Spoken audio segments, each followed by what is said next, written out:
A lot of women like to shop for clothes. I like to shop for rocks.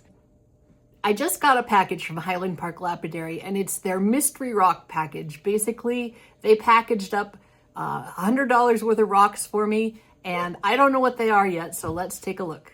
These are island agates, and this one especially is going to be so cool. Look at, you can see the fortifications all the way around. It's interesting how they kind of wear out like that. Island agates are from someplace in the Pacific Ocean, and they are generally they have fortifications like circular kinds of things, but they're always a little bit of a mystery. So I'm excited to see that one. I really want to see this one. That's going to be fun. Ooh, it's got a thing on the other side too. Wow, that one's just going to get cut in half and be a specimen, I think. Here's what it looks like cut in half. Really, really pretty bands. Not surprising given the outside, but so pretty. This is the other half. It's got kind of an interesting, that might be oil. That might be oil on that black streak might be oil, but look at how pretty this is.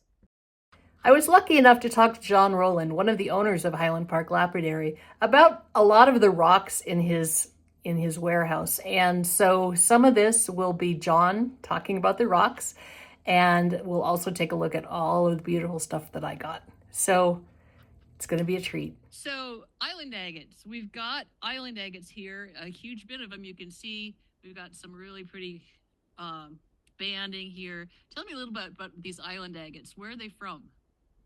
Well, we always joke because we'll say they're from Gilligan's Island, and the reason why this one material I don't talk about where it's from is because I really don't want the wrong people to go there and either get the price inflated or have my friendly Chinese competitors find it, and then they have massive buying power, and then they'll simply disappear.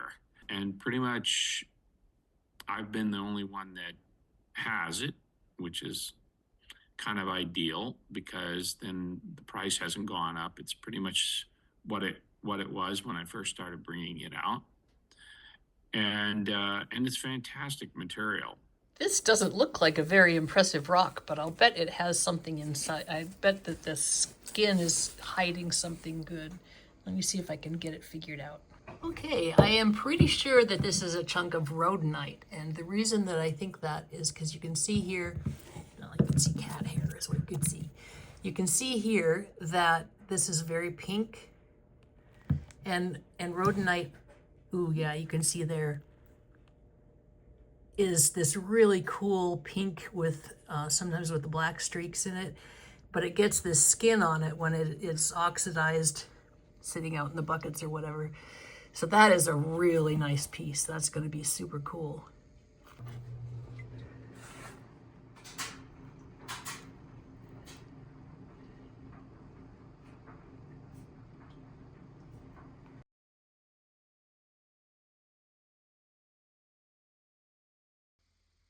Well, it's definitely not the rhodonite I expected, but it sure is pretty.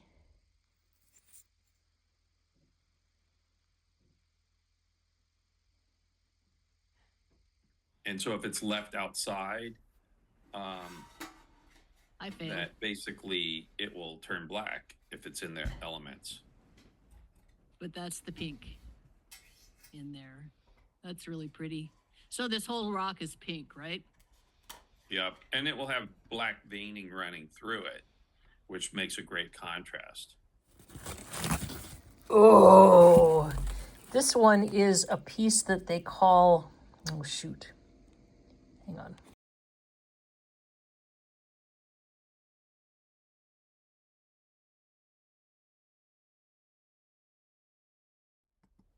What is this, fingerprint? Fingerprint jasper. This is the stuff that I messaged you and said, oh, you got to find some of this because you were in Indonesia and you'd already shipped it. Yeah. So this is the red and yellow, and it's real hard to see the pattern in this, at least on the camera. Yeah, But no, this is it's. really fascinating material, great pattern, I'll see if I great can color. put up a little thumbnail of something that's been cut, Yeah. because this is. And this comes out of Indonesia, Sumatra. So that's got lines, very fine lines like fingerprints that show up when you're cutting it, and it's just really pretty. And these are a bunch of slabs that I got the rough from Highland Park Lapidary the last time I visited them in Massachusetts. And I had the rough rock all filmed, and it was going to be this great kind of introduction to all the fun things that I bought. And my computer died, and so I was unfortunate enough to not have saved that particular video. So I still have the slabs, and I'm going to show them to you. This is Turkish stick agate. Turkish stick agate is what's called a pseudomorph. A pseudomorph is a kind of rock that takes the form of something else. In this case, hollow aragonite crystals were replaced with silica. The result? Amazing. This pretty blue and silver is blue marcasite from Indonesia. It is a gorgeous kind of metallic material. The blue is agate, and it's mined by hand in these little tiny foxhole type mines in the jungles. This is starburst jasper, and I can remember John talking about it, but I can't find the film on which he is doing so. It's from Mexico, it's really pretty, and I can't wait to use it in cutting. One problem with doing this after the fact is that I didn't necessarily write down everything I got. I think this is something called water painting jasper. Whatever it is, it sure is pretty.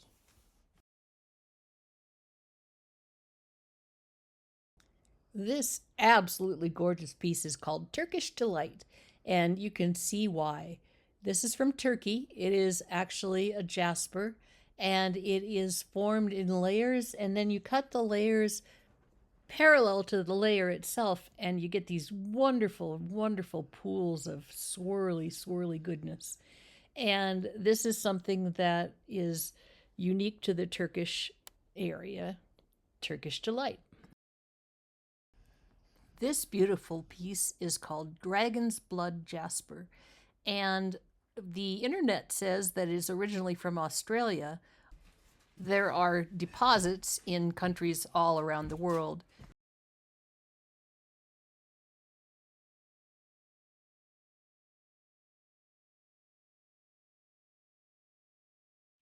This is Dragon's Blood Jasper, and Dragon's blood. it is This is so fantastic pretty. material. Great for cabbing, obviously. Great for spheres. Great for slabs, display slabs. And they call it dragon's blood because the green area has this kind of like a dragon skin kind of look, and it's got the bright red agate running through it in areas. Yeah, I'm having a little bit of lighting problem. And this is a Chinese material. Really nice. Really nice. I've seen spheres out of this that are just absolutely stunning. This is copper chrysocolla. This is a combination of blue-green chrysocolla, some clear chalcedony, and these little flecks of copper all scattered through like confetti. Chrysocolla is formed from the decomposition of copper minerals, so this rock represents an intermediate stage, with the copper crystal still being present and embedded in the silica. Isn't this just so cool? It just is going to make some really tremendously beautiful cabochons. Look at that. Wow. Indonesian copper chrysocolla. I've been drooling over this bin since I got here because I just think it's so pretty. So this is the one that I've been just like going, ooh, oh. And one of the things that's really interesting about this material is it will form and it will have a botryoidal kind of outer skin. And some of it will be because it's got literally little copper, like copper dendrites all running through it, or it could be actually little plumes. And it's really fascinating material. It's probably only been coming out, this is from Indonesia, and it's probably only been coming out for, I'd say, like in any volume, it's been coming out in the last 3 years, 4 years. Prior to that, it was just a little here, a little there. Definitely a lot more concerted effort for, mining the material. It is one of the more expensive materials because it's not that plentiful. Like the deposits don't produce a huge amount of the material, but it's really, really fun to work. It's really, really beautiful in the finished pieces. And there's a lot of different variety of patterning. Like you'll see some pieces that are just like scattered blue flecks in them, like chrysocolla. And then you'll see others with scattered flecks, and the flecks are copper, literally pure copper floating in the agate, a little speck of the blue chrysocolla in that one. And those dark flecks, those are probably copper. And this is a material that I suspect will disappear over the next few years because they'll exhaust what they're able to mine without somebody going in and strip mining it, which in most of these areas where the material's coming from, yeah, look at that, wants to be plumes.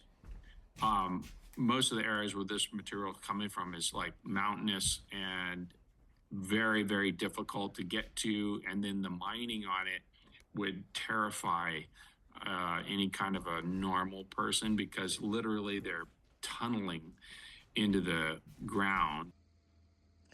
Well, I came home with that one piece. I really couldn't leave it there. It was just calling to me and saying, "Take me home." So now I have a specimen. This is kind of the first step towards a collection. And I don't know. I hope I can control myself. Anyway, thanks for coming along and looking at all these beautiful rocks from Highland Park Lapidary.